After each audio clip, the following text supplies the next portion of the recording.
Well, howdy there, Internet people. It's Belle again. So today, we're going to talk about the House GOP budget problems. With everything going on involving the tariffs, foreign policy blunders, and personal issues within the federal government, it's easy to forget the Republicans still haven't worked out the first step in the budget reconciliation process. Even after their closed-door meeting, they didn't come up with a real plan. They had a rough sketch, concepts of a plan, if you will. Well, now those concepts are being called into question by fiscal hawks on the Budget Committee. The rumor mill says that the holdouts on the committee want $1 trillion in cuts per year. As we've discussed at length, that's a good meme number, but it's easier to say than to achieve. Getting to that number requires looking at Medicaid, SNAP, maybe even Medicare and Social Security. The current concepts of a plan sketch has about $300 billion in spending cuts, which is actually an accomplishment Republicans could have been proud of had they not overpromised.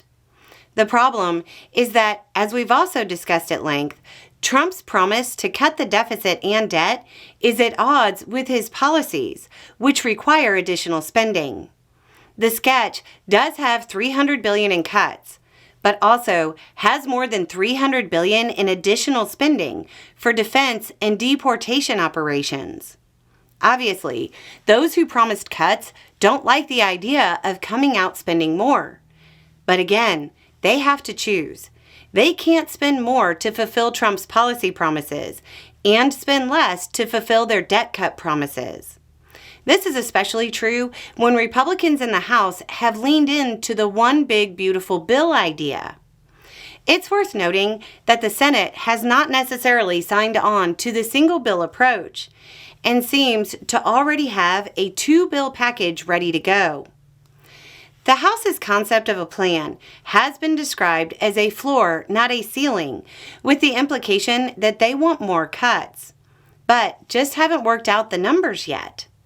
The fiscal hawks want the deep cuts, but the Republicans in competitive districts know those deep cuts mean hitting social safety nets, and that voting in favor of cutting Medicaid or SNAP might cost them their seat. All of this got even more complicated because of Trump's tariffs.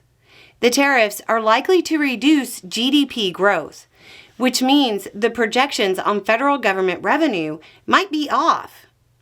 Before they can move forward with the budget reconciliation mechanism, which has a lot of extra rules, they have to pass a budget resolution outlining their goals.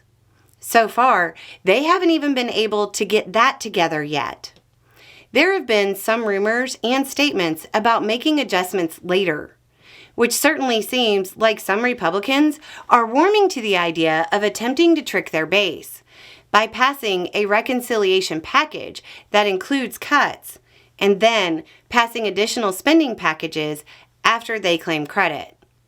The House budget battle is likely to go on a bit longer, much to the dismay of Johnson and Trump, who need this to move forward so they can enact the MAGA agenda. Anyway, it's just a thought. Y'all have a good day.